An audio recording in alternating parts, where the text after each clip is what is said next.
Okay, so I've got so much stuff going in my head. I'm not even sure where to start. I still have the ocean waves on because I really want to go back to sleep. Did not want to wake up at all.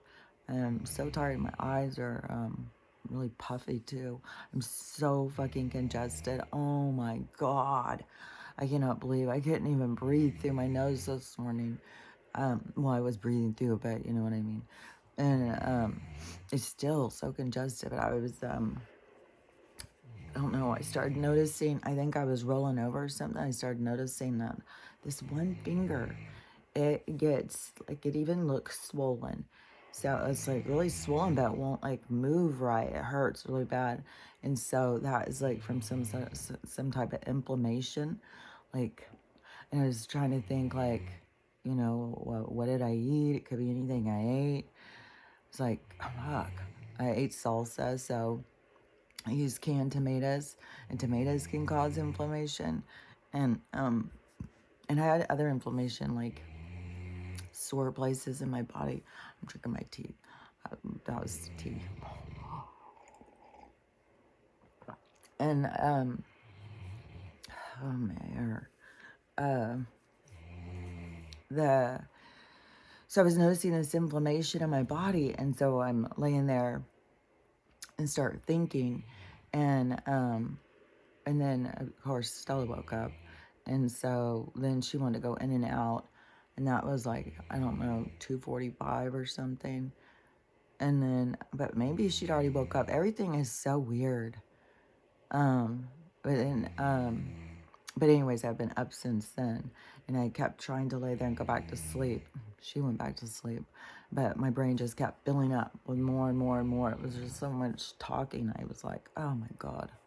So and then when I'm like, oh, I've got to watch those dogs all day. And I don't have to sit there and watch them all day. But, we sat outside yesterday in the driveway because it was so sunny. And I just laid out. Oh my God, damn. Oh. Um, I was thinking this morning, like, whenever it's dirty, it always has more body, but sometimes the body just does its own weird thing. So, and then when it's clean, then it just is like, so, woo, doesn't do anything, just keeps falling down. But this is like, I don't know. This is, and I don't want to wash it today. So we're gonna hang out with the dog because I think, them being all alone and stuff, it makes them a lot more, so they're not stressed out. So I don't know. I know it would seem weird to a lot of people, but I do so much weird stuff to other people. And that is something like, man, I was like on replay this morning, all these different things. And even, I don't know, just realizing how, like, being in my own life, but never anyone understanding what I was saying or talking about, and people taking things away that they take them, and then but it's not how you mean it. And I don't know, it just is like gone for so long. It just has given me so much different perspective now on things, especially as this spiritual awakening happens and seeing all these people, start talking like me. And then it's like, I don't know, it's just hard to not replay back through your life and through around like different relationships and everything. And, because I had a certain perspective of how to deal with people, or whatever way was the way I was with intention. Like, I thought about things, like, and I'm not saying nobody else thought about things, but I don't know. Just my perspective was always like odd or strange or something to people. And then I think about when I was little, and how, like, when it started, because when however you want to look at it, uh, the voices that were talking to me when I was little, that, and at first, at first it's kind of like building trust, you know, as I was thinking about that, is like when you are going to do something and then they're like, don't do that. They're built a trust by me, by them, the things that they would tell me or talk to me or whatever. And so, even like if I went to church and they were saying Adam and Eve as where we all came from, blah, blah, blah, blah, blah. And all of them were saying it. Inside of me, they were telling me something different. So I would say, no, that's not what it was. It was blah, blah, blah. And I said it was something in between evolution and like the Big Bang. I said it's like those two things put together. That's when I was a little kid, so I said the Adam and Eve story. That's not true at all. But now seeing about like the Sumerians, there was this template person, and then it was this evolution that came from this other being. And so I could see that, but there was a lot of stuff like I've said, there was a lot of stuff that I don't fully understand it. I just knew that the other stuff was wrong, and I could see the other side, and it made sense because I could feel it. And so there was things that I understood, and I would try and tell people, but people wouldn't listen. And it just is, all the, now something else popping in my head. It's something else I was thinking about too. So anyways, maybe you get what I'm talking about with that.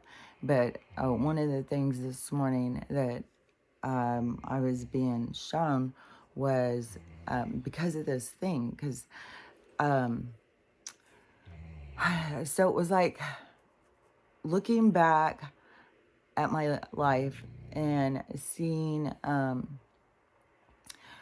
okay, I think it is the spray is why, because I'm so congested and inflammation and stuff. So get that out of the way. I think it because we sat outside so much, and there's definite fucking nonstop goddamn fucking spraying. So yeah, that's why I think. And there was something that kept biting me, but you can't see it. And I talked about this a couple years ago, but it was nonstop. It was like bite, bite, bite, bite, and you're like hitting these things, and there's nothing there. And so I was like, okay, this has got to be sharp little nanoparticle things that come and distribute into us and attack us from the inside. I don't know what else it could be. So, anyways, and so now I'm all inflammation and stopped up and stuff. And so I was thinking about, I don't know, I was like, there's so many things, like, sometimes it's overwhelming. Okay. It's, hold on.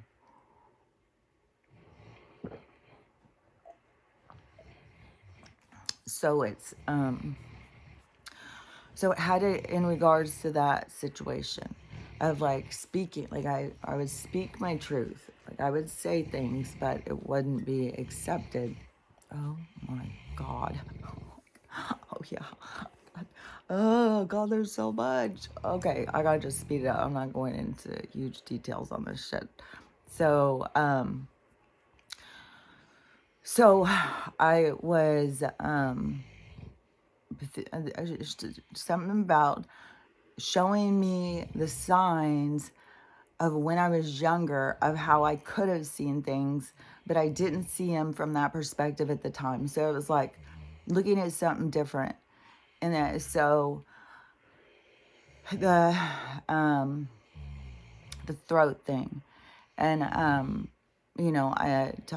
talked about before about this, my crackly voices from scarring on my voice box, and they said that that's from uh, this hiatal hernia, this floppy esophagus sphincter problem, that it didn't close tight enough. And so then when I would lay down, especially during certain times of my life, it was very stressful. Like, it's crazy because people think like, well, I've got GERD. No, you've got stress. Like, I can't stress it enough. Like, you don't have all this shit that they tell you you have. You have other things that you're ignoring. And then you're getting a label and going, oh, okay, so you got a pill for that? So, yeah. So I was seeing that even though I was speaking my truth, because a lot of people, like, if you don't speak your truth, like, you're getting all this stuff around your throat chakra.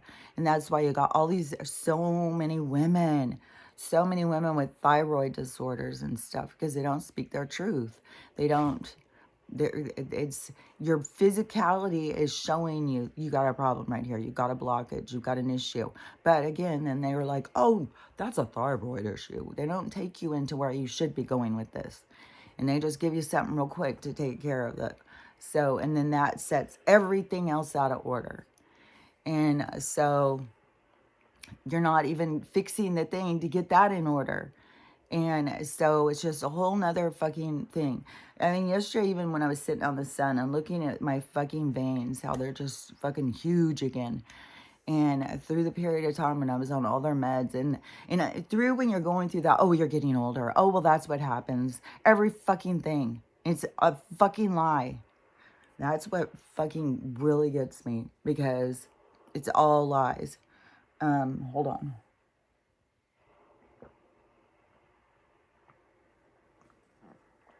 So I would sit and drink it, but I get too, like, gotta hurry. And so, anyways, oh god. Anyways, so god, this energy is so intense, I'm telling you. It's like the littlest thing can drive you so crazy. So,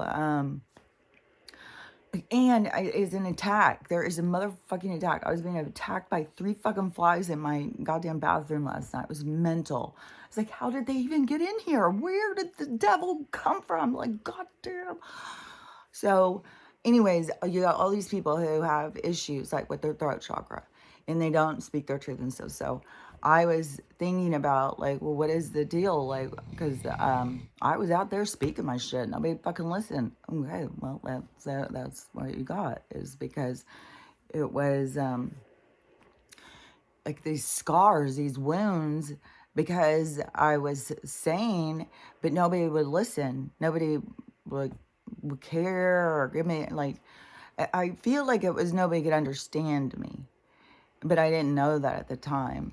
It took, it's taken decades, I swear, to learn how you really understand things through your perspective. So it's like through your lens.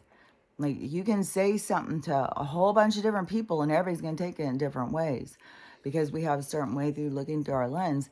And the lens, everybody was like encapsulated under this certain way of looking at things. And so if you were an odd man out and that felt uncomfortable and you had to say how you felt, especially I always had this loud communication that was always going, that and I feel like that is a part right now too to be aware of, because it can be super overwhelming. I think it is maybe getting to some people how vast you have to open your mind to understanding when it comes to the spiritual. And so I think it can become all consuming, and it is kind of like, if you read some stuff and look into some stuff, it can help you ground into your beliefs more. But it is very vast and very open, and a lot of people perceive things in all different ways, because I hear people, other spiritual people, and everybody has their ways that they perceive and understand and look at things. And so Whoa. And so it's so vast, so it can really seem like you are lost in there. Like, kind of like I'm lost this morning. So you're kind of can be lost in there, and it can seem overwhelming because it is. It's so much an expression of itself.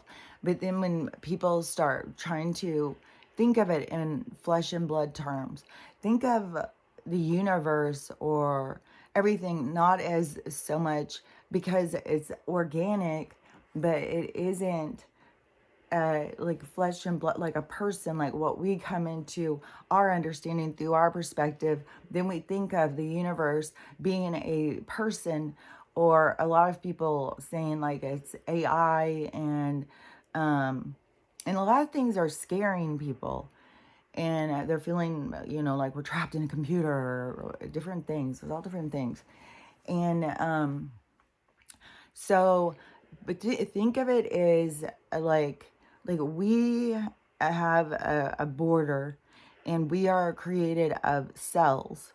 So it's like that. Like, think of the universe. It has a border, but it's not. Uh, it is not a structure so much as it is how far the energy radiates out. And that is how the universe is under constant expansion.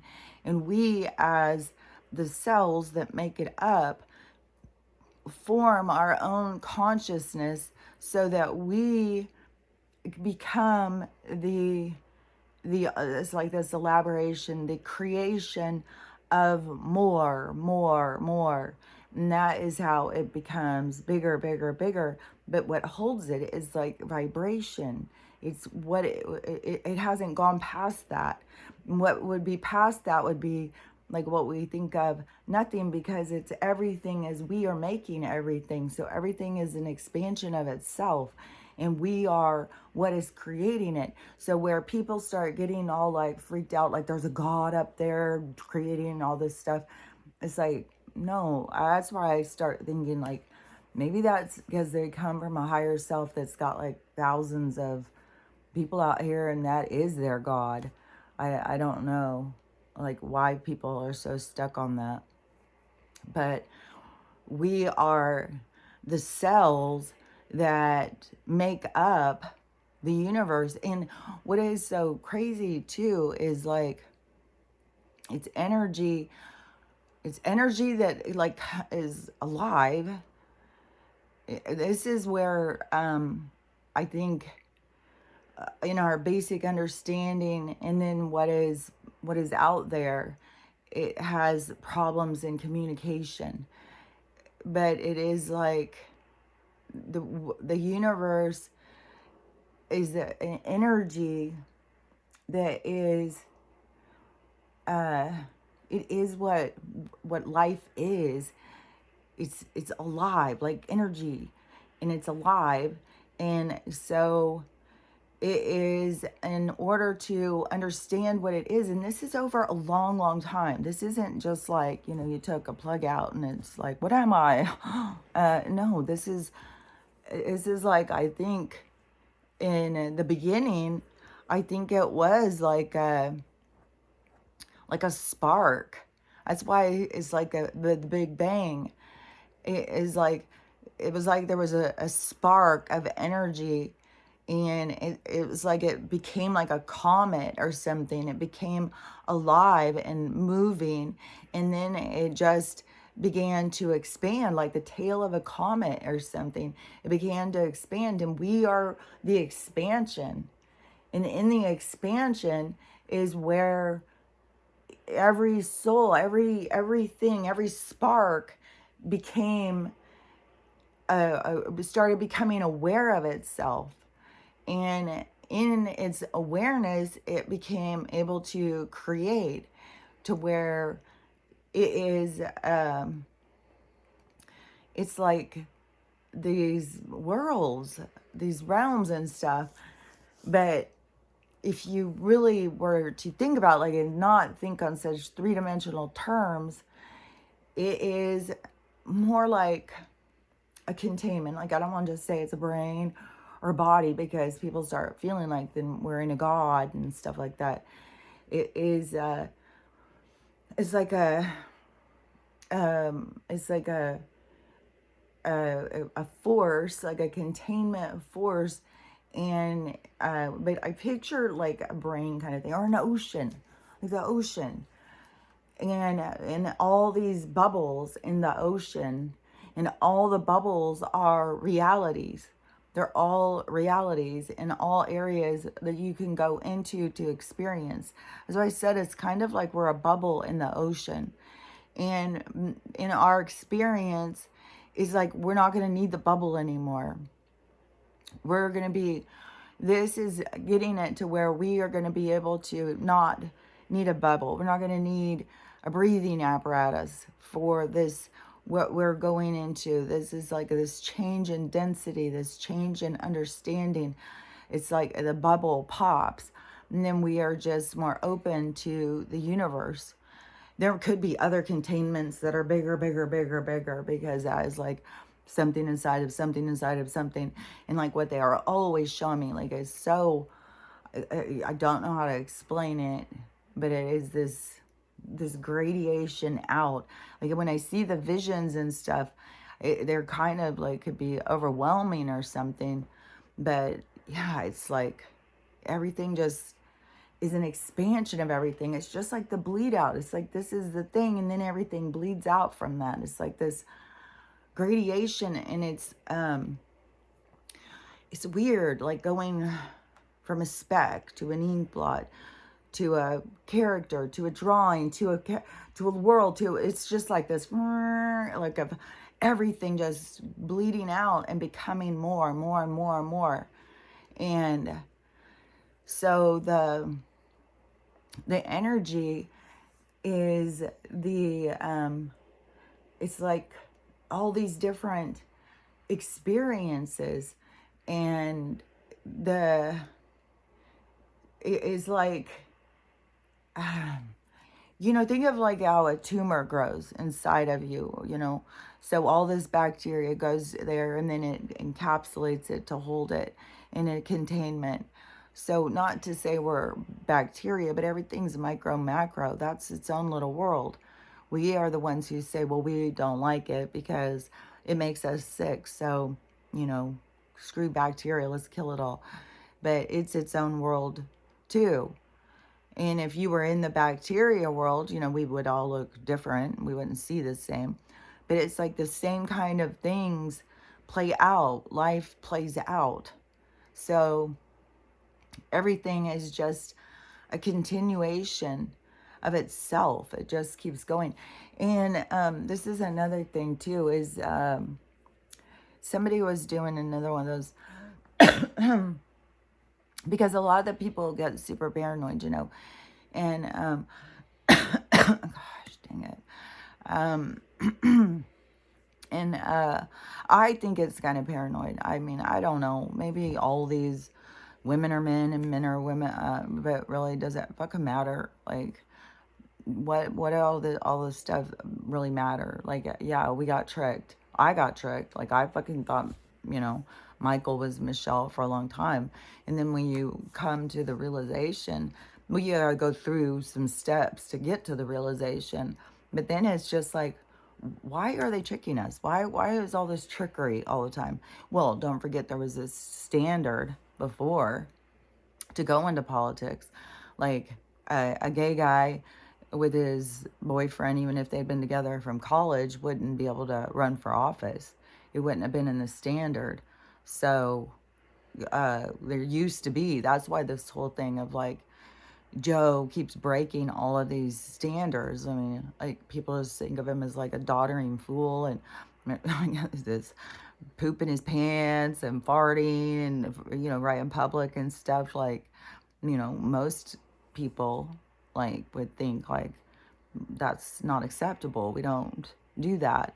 And in America, I mean, in other countries, in other realms, in other realities, it can be different. But over here, where people are waking up to like an imbecile kind of black person. I don't want to just be like an imbecile, but he's a bad person. Like, he was a really bad guy. Like, he's done so much evil shit. So, yeah, I mean, and this is to, get this other look, because he could have, just like, there's so many people of so many of these old guys who have died, and they think, oh yeah, he was a good, really great guy, bro, when he wasn't at all. And so this is where you're going to see the truth, and there'll be more exposed too. There's a whole bunch of shit going on over there with the royals too. Like, I don't even sit and see all that. All I do is go fast through the videos and see like what is kind of like happening. And you see, well, for one thing, I see my algorithms jacked, and I see like the different things that people are saying, and so I just know like there's shit going on. There's shit going on with the money stuff. There's shit going on with the people waking up on another level. There's shit going on. Oh yeah, because with the paranoid thing. So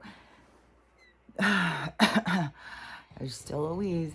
Then so the paranoid people. Oh yeah, so I saw somebody and they were talking about the celebrities okay, there's a whole thing on gang stalking. Like everybody's come to the realization who is talking about it. Like, that's real. Like, and that is what I have thought more about. Like, I don't know who these guys are who will pull up at the end of my driveway and stuff like that. Any of these people who harass me, see, I look at it more as like that. There's some kind of a harassment going on, more than I look at it as like, oh, this is probably the person who bought my house and now they're just going to stare at me from the end of the driveway. That doesn't make sense. But in 3D world, it makes sense. But when you got more of the picture, there's just so many people in 3D world. They've only got a part of the picture, and they're making all of their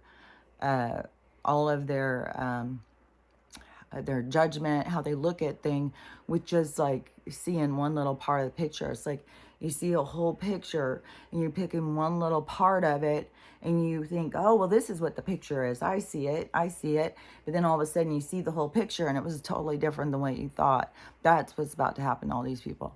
But so they're saying that this gang stalking thing is real, but it's also on another level. There's a spiritual level to it, which I had already said. Like, I know that was like some kind of a man in black or something that one night, or one day, that one was there when it was just so much activity I was going to sage, and that one just turns and looks at me and starts laughing.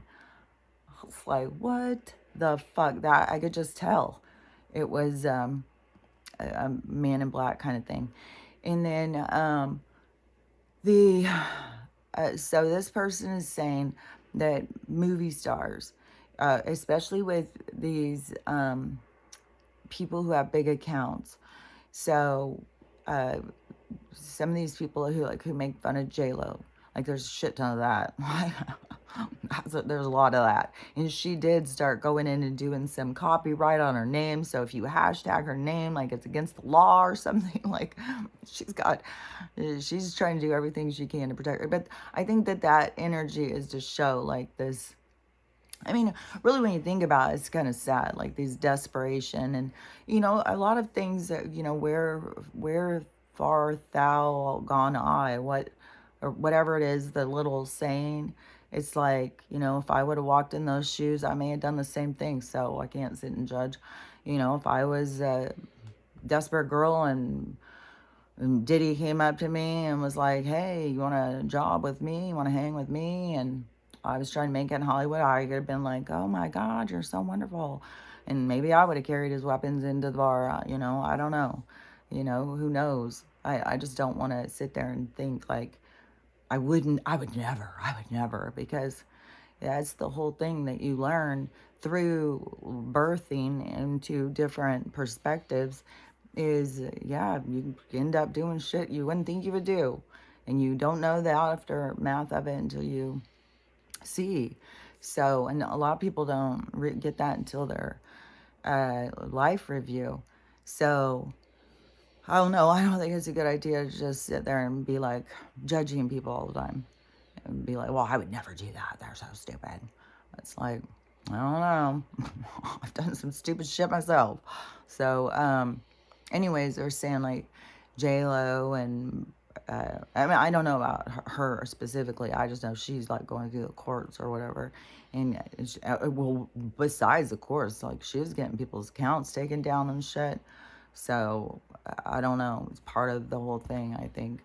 But so they're saying that there's a room that these people can go to, and it gives them access to be able to spiritually gang stalk us. So you can be under spiritual attack by somebody if you're like on a platform and you're talking shit on them. They can go to this room where they give access so that they can go. It's like a portal or something where you can have your consciousness go or something. I don't know. I just know like that stuff is real. Like I've said, there's another realm. Like if you, it's kind of like, and they've shown this shit in movies and stuff. So you think about like, you could just be in your house doing shit. And there can be another being there with you that you can't see because it's a different vibration. So they can be right there with you. If you don't have any sense, if you're not sensing them, you're not feeling them. And sometimes people sense it and feel it, but then they think, oh man, I'm just crazy. But pay attention, when you think, oh, I'm just crazy. And then all of a sudden something falls. That's your sign. You're not crazy. Like there's something that is there. And there's souls that have the abilities. Like you could be in a whole fucking room at a party and there's some that could go through there without being seen. But none of us could see them. And so there is, it's, I don't know how to explain it, but yeah, like the Man in Black guy, and they have like all this technology and stuff. So this room thing, like, I don't know if, the actors get to have access to this room or whatever, but I know that there is these things. I mean, there's regular people who can do this stuff. That's why they were looking for us in schools. And so that he have his body be somewhere else, but it's like being able to control your consciousness to be able to go and go outside without having the containment of your body. So it can go out in this realm and move around, and it can do and see things without you doing or seeing them. And so they can harass you, they can do things. This was really, really weird. Okay, so I've talked about the knives throwing thing. Like this was so, I don't even know how this was. I'm still so tripped out by this. So and I get these things all the time, like knives flying at me and shit. So I know yesterday morning I went to go do something by the sink and there was a knife sticking straight up like this. And so it's stuff where you just got to be aware, because if you're going around doing shit and you are not paying attention, this is what people got to realize, how much they're not paying attention. When it is being present in the moment, that is like paying attention. And people get lost in their thoughts and lost in communication, even though they think that's their thoughts, but they get lost up in there. And so you go on autopilot and you start doing stuff and you're not paying attention. Oh, it's real easy to get cut with something that's there. So, and it happens all the time to people. And so there's always accidents. Oh, I just wasn't paying attention. I didn't see that. I did, so those little traps well, I'm getting them. Like, and there's been so much fucking noise in there. Like, even when I was laying there, it's like, there's been so much noise around, like, oh man, it's intense. So, I was in there, I was going back and forth from the dog sitting and stuff, because I really think it's, I don't know, it just seems so much calmer. If I'm going to be sitting around, I may as well just sit around over there with them, because they just come and lay all next to me and they're all calm. And then if I come over here, they get really anxious, like, And it's got to be scary if your people have left and you're there all by yourself. So, I have compassion for him. And Stella, it's her pack too. Like that's all she's got so she likes to hang out with them. And Stella likes their yard because you get more of this perspective. And Stella's all jumping up and barking at everybody. I'm sure she's driving everybody crazy because she's so loud. And it doesn't bother me. Like I hear, she's just talking. Sometimes she's saying hi. Sometimes she's saying, she's just talking. But so I came in to cook. Oh, which I made cactus. And so I was having, motherfucking cactus stew. You have to scrape the things off, and I got stuck by a few needles. I couldn't even get one of them out of my finger for a long time. That was sucky. So anyways, I was doing all this cutting up. I made a whole Mexican feast yesterday.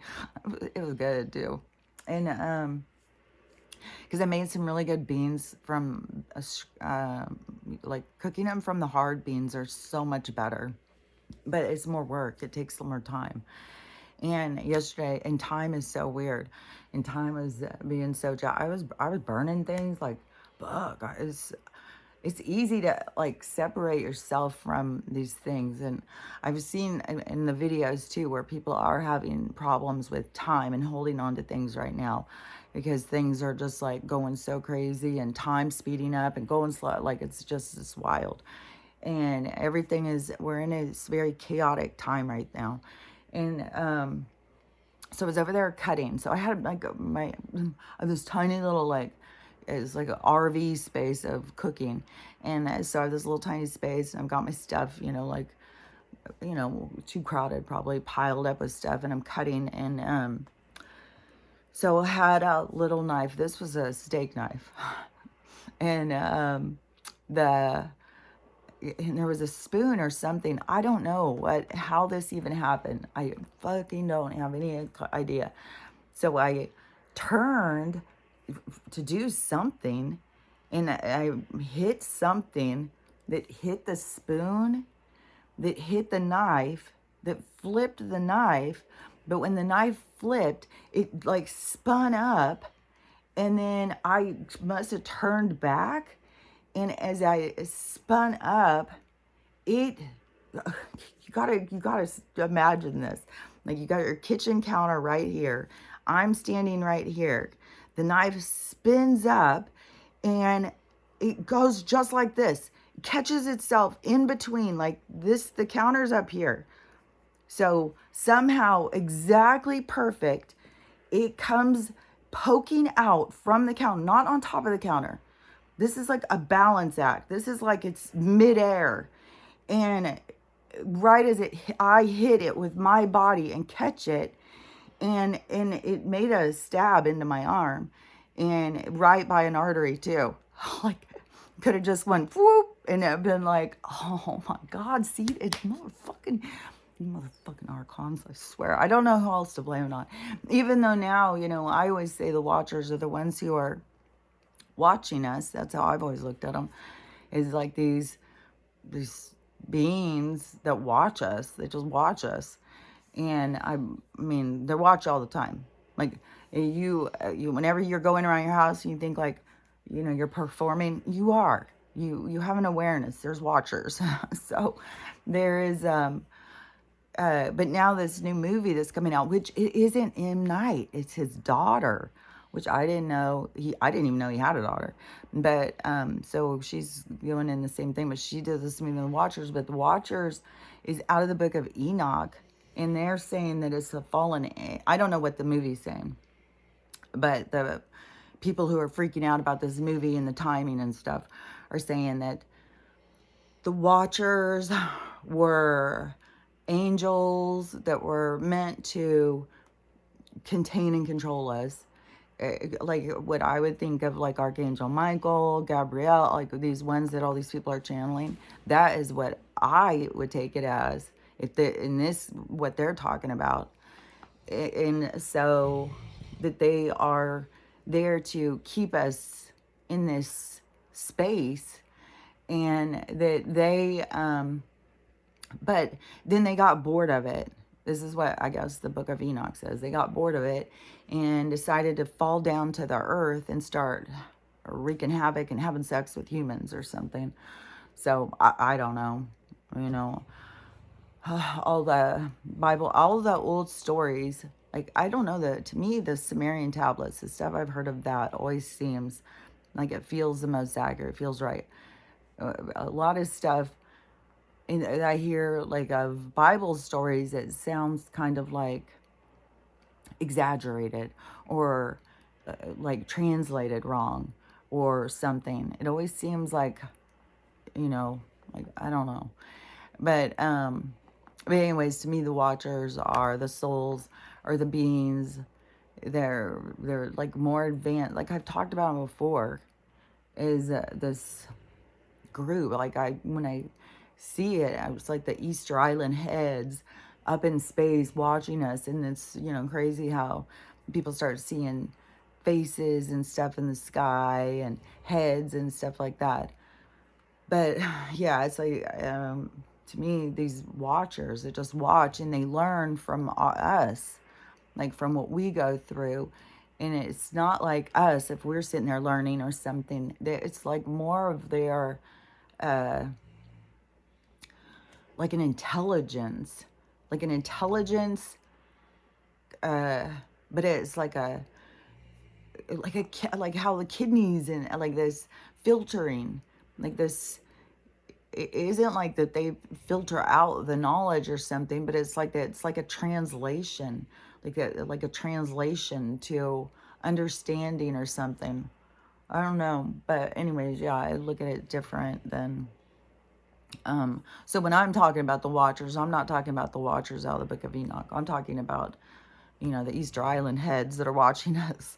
So, and in the Archon, when I say Archons, I'm talking about this dark energy that is kind of in this realm that is, I don't want to just say it's taken it over, but it's kind of like they have the run of this realm or something. And it's like it's kind of like your spirit has an adventuresome side or something. It's like it's going to go down in the murky waters and try and see what it can learn and see. And then but there's also the challenge of the murky waters getting you to forget that you're in the water. And so there's a lot of challenges from going through these experiences. And so anyways, I just look at them as kind of like, like we're going in their realm, but they like it. They like us to come into this realm because they feed off of us. And it's like a whole fun thing to try and trick us, and not to think like that they sit there and think like through like that way in a manipulative sense. It's more instinctual, it's more basic. We are more complex, they're more basic. And you think about energy, and so there's a complexity to the energy that forms an understanding of itself. It becomes a conscious energy. And then that is where then you become aware of your creation.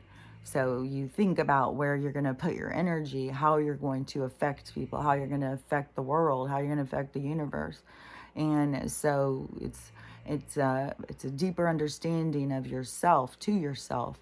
And that is where you start to be, it's kind of like, like as a developmental state, like as a human, where you go through that part where all of a sudden you don't have to ask people if you're a grown up anymore. You just know you're a grown up. Like, it's like this part where all of a sudden you're a grown up now. You just know it. That's what your soul is kind of doing, is going into this next stage of development. And that is where you get to that point where nobody has to tell you. That's why I said it's like everybody's trying to tell each other, it's okay, it's okay, it's okay. But we go into that stage where you just know it. And I feel like that's where I'm at. Like I don't have to, and that is years and years and years though. because there's a lot of stuff I said and be rejected. And then when you get rejected, like, okay, so say for instance, on stuff I said about the church and stuff when I was little, and there would be, they would be telling stuff at church, and the voices that would be telling me that that's not right and showing me other things. And then I try and say that stuff, and nobody could hear me or understand me, what I was saying, and because they weren't meant to. So that's not the way it was meant to go. I was meant to learn to withstand that, to learn to be true to myself, even if nobody else agreed with me. So it was, but uh, a lot of people then, when everybody's not agreeing with them, they'll doubt themselves. And so then they'll go with the crowd because they don't want to be odd man out. And so being odd man out is, an uncomfortable thing. It's like the rest of the herd has pushed you out, and, you're kind of like the laughing, so you're the Rudolph. And so it's, but those of us who came in to be the Rudolph is, you learn a lot through that, to be sure of yourself, because, this is a kind of a transition where people do have to learn to be sure of yourself just because you're sure of yourself. You just got to learn how to just be like trusting of yourself. And there's a lot of steps to it, a lot of steps, especially when it's been so controlled. And so that's why, it's this long drug out thing, the awakening. You think it's going to be like, oh, quick. No, it's like our society is coming out of a cult. And so we're having to go through, what is that called? When people like get kidnapped from a cult, they have to go through this deprocessing thing. Even soldiers, when they have them super contained in certain crises, then they have to come out of those and go through this deprocessing, unprocessing what you've gone through or learned or whatever. I can't think of the word. Deprogrammed. Maybe that's what it is. But that is what we have to do, is deprogram all the programming that has been put into you. So when you have certain thoughts, that's why you got to notice them and question them. And, yesterday too, when it stabbed me, because it stabbed right here, you could see the cut more yesterday. And it hurt so much. It was the weirdest thing because it just poked in, but more of it was more of like, oh my God, what the what is the chances of that? Like, it was so remarkable. I couldn't even believe it. It still is blowing my mind.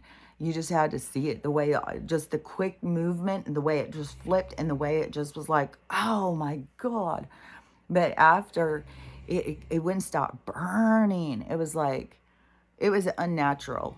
I was in there scrubbing it and stuff because I was like, this is weird. It felt very much like this otherworldly stuff. And there is a lot. And I just keep ignoring them. It's like, I don't even fucking care. Like, fuck off with all this shit. It's like, to me, the more of just ignoring the stuff, but there is some kind of attack, like, for sure. Like, really after me with the knives and the stab. You get, yesterday I was laying out, and on my stomach where my birthmark is, so my wound of where I believe what the psychic said, I believe I was stabbed and thrown overboard. And but there is like this like swelling kind of place right there. So I was like, oh, so I've got something to release. This still has to do with something from that life. And so, but you can't rush something, because whatever is going to come in to release that. But I do have an awareness that there must be something that I'm holding on to because of the signs my body is giving me. And so anyways, I don't, it could be something real simple. Could be something, like meet somebody and it was somebody that you fucked over in another life, and you have a good thing, a good interact, like, I don't know. It can be a lot of different things. So, um, but I have the awareness of it, and I definitely put it out there with intention. I'm ready to deal with whatever it is. Let's, bring it on. Bring on the healing. That's how I look at it. But when things hit you, it's gotten easier to me because it's been going for so long. But, when it hits you, it can be really hard. It can bring people down, because I think it seems like to me the biggest thing that brings people down is that it's like an internal embarrassment. It's like this shame, and this wishing that they woulda, coulda, shoulda. They should have been better. They should have been different. They should have been perfect. They shouldn't have had this. They shouldn't have that. It's like, you're missing the point of what life's for. Like, it's not for any of that stuff. It's for you to go through experiences and learn from them, and you know, uh, learn, grow, and evolve from the different experiences. But all the experiences hold information for you, and it's information that comes to you like in a game. So it comes to you in a different way, and so you have to be participating in the game in a certain way to really get all of the stuff, it's like your toolbox filled up with your tools. So it's how you approach the game. And so many people, because in their programming, it's to try and keep you from playing the game in a certain way so that you don't get the benefits. And then they want to speed up your process with this sickness and making us older, and then getting us to die off. And I'm just, it really blows my mind on this aging thing. Like, it's so crazy. And I don't know if it has slowed down some. Like the other day, I was looking at my hair and I was thinking, oh, it seems like it's turning like gray now. So it goes from white to grayish kind of color. But whatever, it just keeps resaturating to go more to this color. But it seemed like it was going real fast again, and now it seems like it kind of slowed down again. But there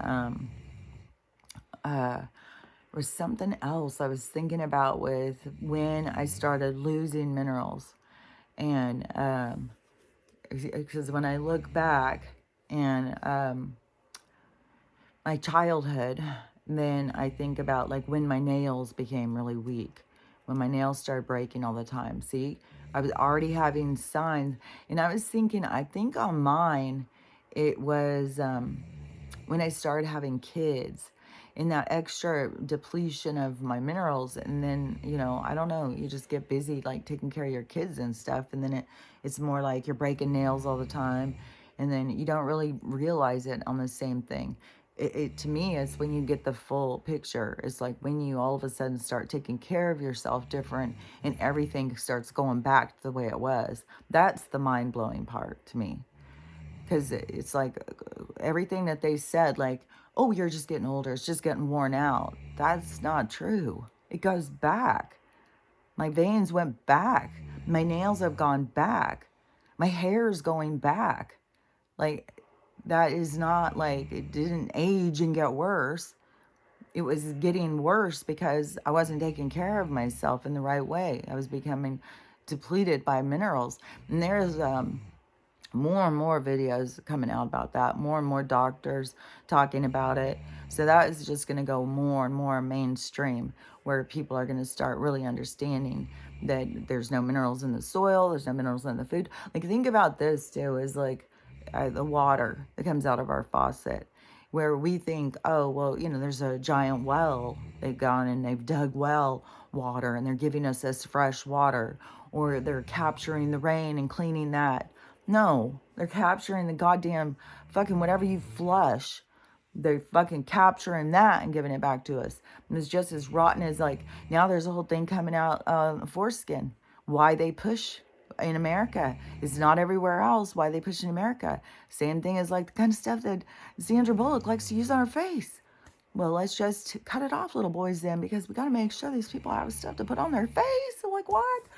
So, and who cares if these little boys have problems? Who cares if it ruins their sensation? Who cares if they have other issues from, exposing their penis like that and not keeping it in its containment, its protective skin? Instead, cut all the protection off.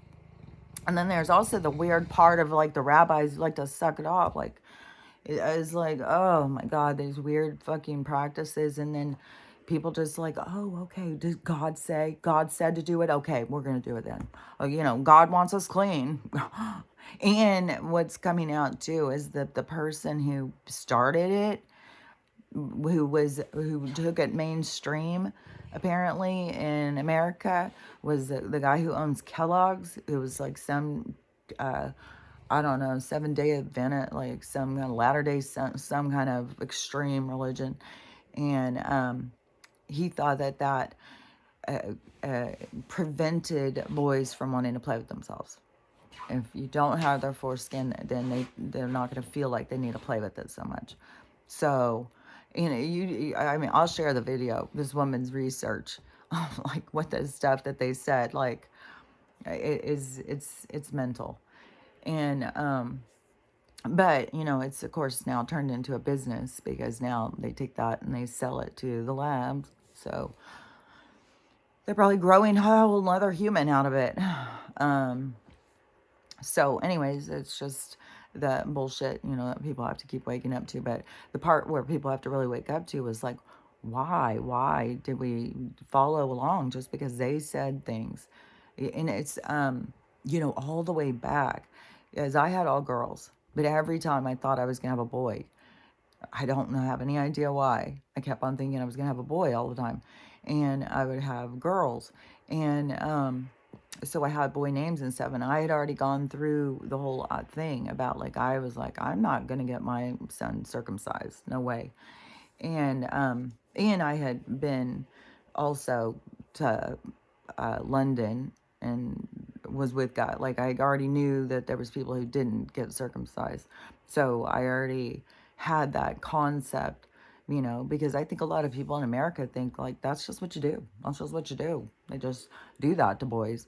And they don't go through, they don't even realize, like, most of the people in the world, I guess, are not circumcised. It's just, big business here where we're getting poisoned, we're drinking our own toilet water, we're breathing in fucking chemicals all goddamn day. It's like, God, yeah. And then we wonder why we're sick. And then you go to the doctor and say, oh, I'm not feeling good. Well, you're getting older. You're aging. That's what it's called. You're aging. It's like, okay.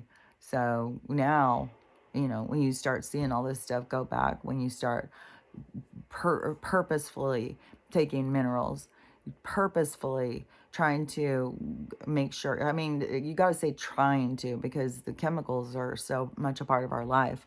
It's like you're breathing them in. Like, I'm not going to go and put on, walk around the world like a boy in the bubble or something. So it's, you just got to, whatever it is, you just got to deal with some of the chemicals and stuff. And the not feeling well. But I think it's important when you're not feeling well to not think like, oh, I'm sick, I better run to them. They've got all the answers. They'll help me. No. And what was that? There was another, like, there's way more people who are going now and seeing like these people are not there to help them. Oh, this girl. Oh yeah, this was crazy. So this girl, she's got a back problem, which I worked on the surgery floor, or I worked on the neuro floor when I worked on the hospital. I worked also in the ER. I worked in the NICU for a short time, but those girls didn't like me, so they made sure to get rid of me. But I worked on the neuro floor for a while, and that's where they do back surgeries and stuff. So we would have a lot of people who had back surgery, brain, it was all that kind of stuff. And we'd have people who had seizures, people who got injured, all sorts of things. But people who have back problems, they're on usually huge doses of like oxy too. Like, it was crazy. Some of these people, how much drugs they would take all day long.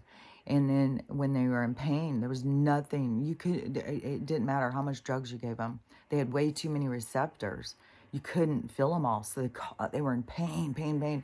They would be begging and begging for medicine. And sometimes you'd have to stand there and count their breaths because they would take so much medicine that they'll put themselves, to long-term sleep before you can get rid of their pain. And oh God, that would be something that, the nurses would sit around the thing talking about for sure. Like, oh my God, it was intense, man. Is that people would just be so desperate to not feel pain. And so, when I'm talking about feeling pain, and going through the process, there's reasons like, and one thing too is, because I had to go through natural childbirth. So I didn't have, they wouldn't give me any things because I'd had a C-section. So I had to push through that pain, which was intense. Then I had to push through the brain thing. Nobody would help me. Like they were collapsing my brain, and I will by they in that was a good way for they kill a lot, or a lot of people die from what I went through. So when people say, well, I could have died, but we can't die before our time.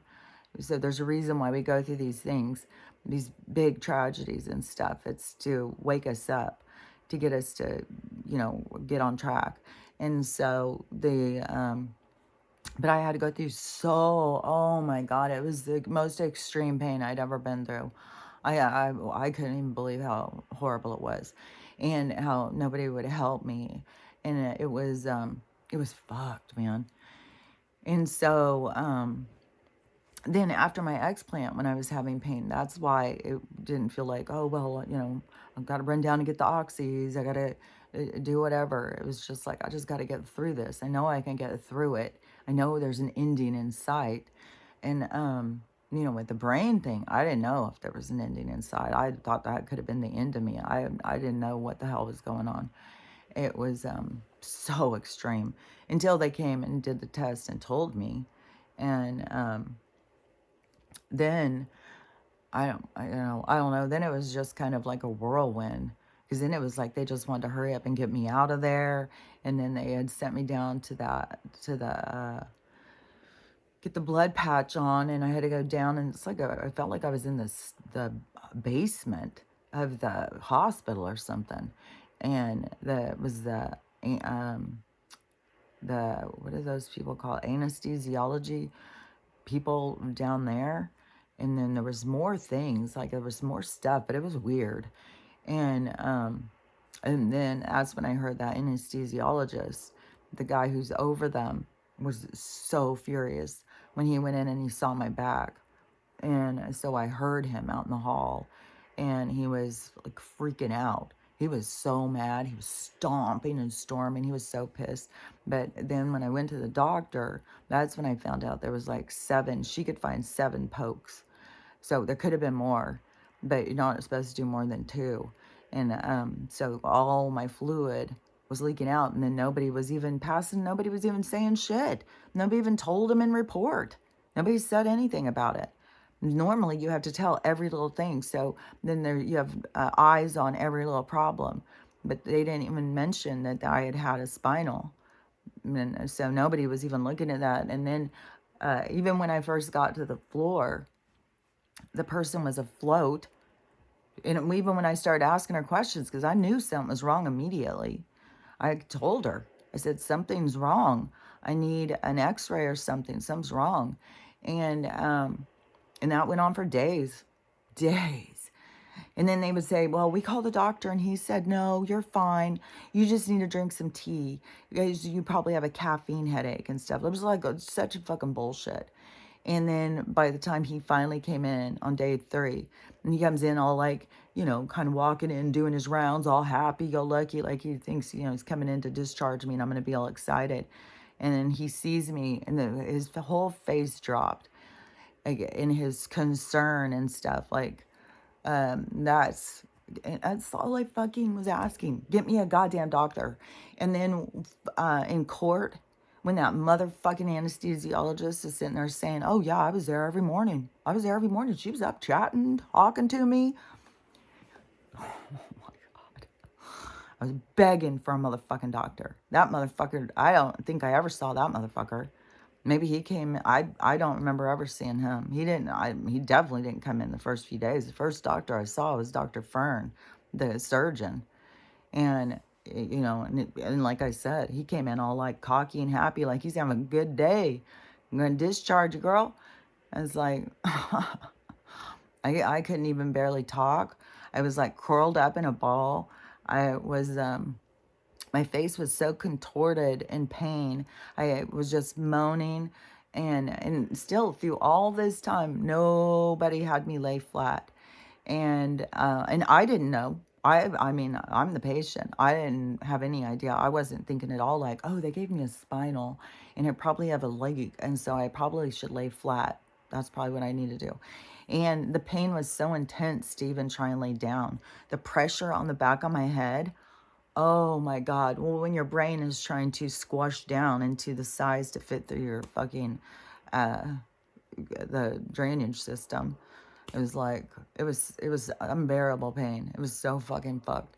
So anyways, but the anesthesiologist, he ended up in a burn pile, chopped up into, dismembered in a burn pile by his son, and his blood all over the house. So he didn't have a good ending, so like, that's the karma is, what you put out will come back to you.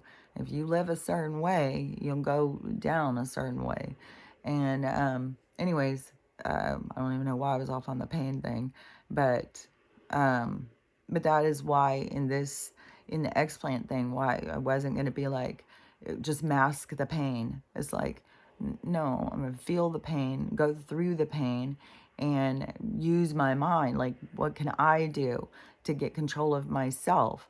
I mean, and there's so much to life is what can you do to get control of yourself? Like when everything's out of control, how do you get control of yourself? And another important thing too is to keep in mind that nobody's here to make you feel better.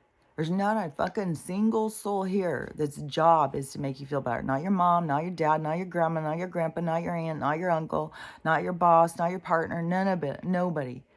There's nobody here to make you feel better, to fix things for you. And there's no God Almighty up there who's going to, he can't make it all go away. There's no soul up there that's just like, okay, well, I've got to say over everybody else, so I'm going to, tell them it's okay. No, you are the one who has to do it all for you. And that's why this is going to be so challenging, because of this feeling of shame and guilt and stuff. That's why you, the experiencer, has to get yourself into this place in your mind. It's you. You are the one who has to figure out how to make yourself feel better when things are down. You are the one who has to try and fix things if you don't like the way they are. You're the one who has to figure out how to accept other people, to have good relationships. It's all up to you. And it's you expanding you. And so anyways, through this thing though, there's like so many people who, but that is a part of the process of this, like, so upset with yourself and looking at yourself in a certain way. But that's not the end of it. That's only the start of it. And there's like a whole process that you go through. So, but that part, when it starts, is very challenging. It's very hard because people get so like down on themselves and feel so bad about themselves. And that's why it's like called the dark night. And it's like when you have to start facing this other side of yourself where you're like, oh my God, I'm a fucking idiot. What the fuck was I thinking? Oh my God, I can't believe I fucking did that. And then, start having stuff replay, back from the past and stuff. And like now, when I have stuff replay, it doesn't eat me up. It doesn't get me, like, no, I can just look at it from much more of an observation. But I've like come to terms with myself. And that's not to say that there's not going to be another thing that ever bothers me. Oh, there'll be things. Like, that's how life works. There'll be things, there'll be challenges and things that you have, to overcome, and personal challenges. A lot of challenges, though, say, for instance, jealousy. So, somebody who has a jealousy streak, like I was dealing with that yesterday with Stella a lot. So, she was very jealous of these other dogs that they come up and try, and they all want to be loved, petted, and Stella is, oh my God, and she would not stop on stealing the toy from fucking Rue. And Rue was on her last leg. She's got a collapsing esophagus. She can barely breathe. She can barely cough. And Stella wants, every time Rue had a toy, that's the one Stella wanted. So anyway, Stella was being a little bitter, jealous bitch yesterday. So say on jealousy, and she's on a different level. Like we are, another step of consciousness. So, but she's fucking smart. Like, I swear to God, sometimes I feel like she's the parent. But so anyways, jealousy was on my mind. So say you're in a relationship and you have a person who's jealous, which this is playing out all over TikTok too. So much of this. And so you have a person who is jealous. They want this person to change so they don't feel jealous. They don't want to feel this way, and you're making them feel this way. And they don't want to feel this way. So they're putting this pressure on you to change. But this person either needs to change their attitude, how they're looking at things, and if it's that much of a problem, then they're not in the right relationship. And that's what they have to notice. And you can't try and get other people to make you not feel something. You have to figure out how to not feel that. And if somebody is just making you feel jealous, jealous, jealous all the time, it can be a toxic thing that's happening. They could be doing things on purpose that trigger you. But that's where you have to go through the process to figure out, like, am I with the wrong person? Like, is this person, or you have to learn how to be able to keep yourself calm and not feel overwhelmed. Like if this person's talking to a girl, like you're at a party and you see him talking to a girl. And in your head, if you're a jealous person, right away, oh my God, he's flirting with her. They're probably setting up a date. Oh my God, he's probably talking bad about her. Oh my God, she just laughed. He's talking bad about me. And they're going to go out on a date. He probably likes her more than he likes me. A jealous person's mind starts feeding the story. It starts creating a story. And so, and don't feel like, you're crazy because you do this. There's some reason, there's a seed somewhere in there that you got to go in and find and remove the seed so you don't have that. That's the deprogramming. And so you feel overwhelmed, and this person could be completely innocent, not at all. They could be talking to this girl like, about anything, like Jesus Christ, anything. And it could be the most innocent conversation. And then, why wouldn't you, if you're talking to somebody, why wouldn't you want them to laugh? Like, wouldn't you, if you were talking to somebody, wouldn't you want them to be like partaking and, laughing, like having a good time in the conversation? So that shouldn't be that's kind of petty that you're going to be like, well, my husband should never be able to have good conversations with anybody ever again except me. It's like, he should be able to go out and feel himself, see if he's, making people laugh or whatever. So the jealous person needs to figure out how to reel it in, how to calm themselves, even when something is stressing them out, how to self-talk out of that realm to get themselves into, okay, he's over there talking, she's having a good time talking to him. God, I've got a great husband. He is so funny. He goes out and talks to all these people, and he's so funny. But see, I was with somebody who, the last, my lowest of my low, where I was hitting rock bottom relationship in my relationship junkie life, that every time, and he was a big drinker, and every time we went anywhere, he always was out. He would be out talking to all sorts of guys, lots of gay guys and stuff. I was like, okay, he's gay. That's what the problem is. I'm married to a gay person who doesn't want to admit they're gay, who hates women, And what the fuck am I doing? And then it'd be like, well, I don't know. I was like a lot of stuff in that thing that I had to. But everywhere we would go, he was always flirting and always flirting with, he would flirt with my daughters. It was like, oh my God. And when we go on trips, he would be out dancing with other people the whole time, like not giving me any time, just out, only feeling himself. Like I was just somebody here to fund his life and pay for everything. And that's what he was looking for. Because one of the times he got drunk in Louisiana, and we were in New Orleans, and he kept being out there dancing with this older woman. She was older than me. I'm pretty sure she was older than me. And I was 15 years older than him. I don't know. She was probably 5 years older than me. And, she was she wasn't attractive at all. Out of shape, older. I mean, somebody who you would think of like his grandma. And she had a husband, and he was sitting at the table, and then my husband is out there dancing with her. They're just dancing and like crazy. They're both drunk as shit. And at some point, he told me she was a nurse, and she was telling him, let's go in the. I'm gonna go down on you. Let's lock this in here. And so she was trying to get him in the back room, and he told me that is what I need to worry about. It's some woman with money who wants him. He'll drop me like a hot potato. That's what he wants. And I don't know. There's just a lot of sides where you see. It's so crazy too. Is like when you just go out with people and how that they can trick you. They can hide who they really are. But then when you're around them, you can't hide who you really are. Your real self starts showing through. So, anyways, in that case, see, I had to see. I wasn't just being jealous. I needed to see I'm not with the right person. Like, this is not somebody I want to be with.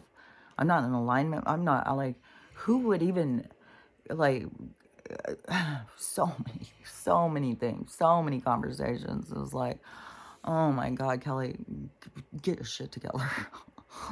Get your shit together. Get a lawyer. Get divorced. Like, come on. And, but still, I was still just like, okay, I don't want to get divorced again. I don't want to be a failure again. And you got a brain injury. Like, come on, Kelly, what are you going to do? What are you going to do? And it was much more early in the brain injury. I wasn't, I was functioning still, but it was harder. Like, and being with him was really hard because he made everything into a drama. I think he had some kind of histrionic, borderline, or something. He has something besides alcoholism. He had a lot of issues, but I was always this person. I'm gonna help everybody. I'm not gonna judge them. And it's like I don't even know why people want to go out and date toxic people. And there's just going out and just dating. It's just a toxic atmosphere. And one thing too is like on my marriage is like, because I have said I believe in like the universe, brings you what it is supposed to bring you. And the first husband, I met him when he came to visit somebody on vacation. So he came from California to Texas to visit my friend's older sister. And he saw me and went home and started writing me letters. And then I met him too. Like I think we all hung out one night or something. So then he went home and started writing me letters. And it started a whole thing because the sister liked him. That's why she wanted him to come out and see her or something. So now I didn't know all that. And anyways, so then he started asking me to come to California and all that. And the guy I liked, it was a very toxic thing because he was a singer in a band and all the girls liked him and friends sleeping on, like it was insane. And so, I wanted something that was more not such bullshit. And so then the next husband, I met him because he was somebody who my first husband knew from high school. So he just met me, just the same thing, just saw me, just like came over to help him do something and saw me and met me. And that's how I met him. And then the third one, my neighbor across the street, she wanted to go out. She was she was always having an affair. And so she wanted to go out, I think with her boyfriend or something, and wanted me to go or something. So I went with them and we went to a bar. It was like during the week too. And we went to the big dance bar. It was called Big Al's at the time. It was a country. It was so fun to go to because the dancing. And then it was totally, totally empty. And I got up to go to the bathroom, and there was these four guys standing over, just standing, talking to each other. And as I walked up, they all started talking to me. And the one who ended up being my third husband, he honed it and like he didn't let go. He kept on for the, he just, that was it. And so then after him, then the third one, or the fourth one, the last one, the one that was like the hardest, because I didn't want to be a fourth time failure, is the we were out dancing at Big Al's, and but it was packed. It was totally packed, and I was there with some other friends, and I was walking through to go to the bathroom or something. Or maybe going up to the bar or something. I was walking through the crowd, and this girl stopped me and asked me if I would dance with her friend. And so I was like, hell yeah. And so I went over there, and that ended up being my fourth husband. And so, anyways, it was all, to me, all chance meetings. It was never any of them where I was like shopping and tried to find them, even though I did do a couple. Have gone on a couple of dates from dating things, but it's like, this is weird. This is like so forced. And it's like, I don't know. I've just never seen the universe work like that to me. Even though I know people who have met that way, but it's because they were meant to meet that way. And because that's where they were going to go. But it never felt right to me. It's always felt more right of like that. And on that, the two tall people thing, like I shared a bunch of their videos. Like it just keeps going and going and going. Like there's so many people talking about it. But they have a bunch of videos. But the camera guy, he did a video today. And so, because Tyler's videos keep showing up on my thing now. Or his name Travis. I think it's Tyler. I don't know. It's Travis or Tyler. And he is always talking to these people, like extreme height or short, the ones that I've seen. And I was like, what is the chances of this? Like I go around and I'm not seeing extreme people all the time. And so I was thinking, that's kind of strange. This guy has this many people run across this thing like this. Like, where does he go and stand? And so the cameraman said, so they're more set up than that. So Gabby, because I kept thinking, is this like a setup? Is this more setup? So it seems what it was they were talking in DMs. I think Gabby approached Travis, and I'm not sure why, but Travis seems to be popular with tall people, like his videos. And so, I mean, he's got tons and tons in his DMs, which I can understand that. And so he's got, because it's like, I don't even think, like, I don't go in and even communicate with the people. And so, unless they say something about, they ask me a question about copper or aging or something. But, so anyways, he started talking to her and they were having a good conversation. So they decided to set up an interview. So they hadn't, my chair is so squeaky. They hadn't met in person, but they had talked before. And so when the energy, when they first meet, that's real of that, the energy, because it is so cute. It is like, you can just pick up on it. It does seem like these people are like a perfect match. And so I don't know. We'll see where it goes because even his friends like, hopefully Gabby's for real and she's not just doing this for attention or something. But to me, it seems like Gabby seems for real. But also, when these kinds of things happen, it can trigger things inside of people. So if Gabby has any kind of issues, then it's going to bring them up to the surface. Or Travis, like both people will have their issues come to the surface from, a new challenge. So you have to process through those, rejection or intimacy issues or fear or whatever, all bouncing off of previous relationships. And so those things come up to the surface and you have to process through them. So, and now they've got all eyes on them too. So, but there's going to be more and more of this as it's going to keep going because there's going to be a lot more magic that's going to come into our world and a lot less of a forced nature, like where things are going to happen in this more organic kind of way where people are going to stop trying to go out and force, like, I've got to go shopping. I got to go find a husband. I got to find a man. I'm going to go on all the websites, go check every state. Where are the men? Where are the men? And because there's a lot of women like that. There's a lot of women in such desperation. And even women who call themselves out on their diagnoses of borderline or histrionic or whatever, and then just go with it. It's like you can take any of those things and change them. You don't have to stay toxic. Don't let them lock you into these toxic behaviors. Question yourself. If you notice you're being desperate, ask yourself why. Why do I need this constant attention from strangers? Why do I need to go out there and dance around in a swimming suit and eat chicken legs or whatever for people who I know are just watching me to perv on me? Like, what am I getting out of this? And because you're not getting, people aren't, you have a certain audience, and that is something where you got to start questioning yourself, like, why is this the energy I want around me? Why is this what I want to pull in?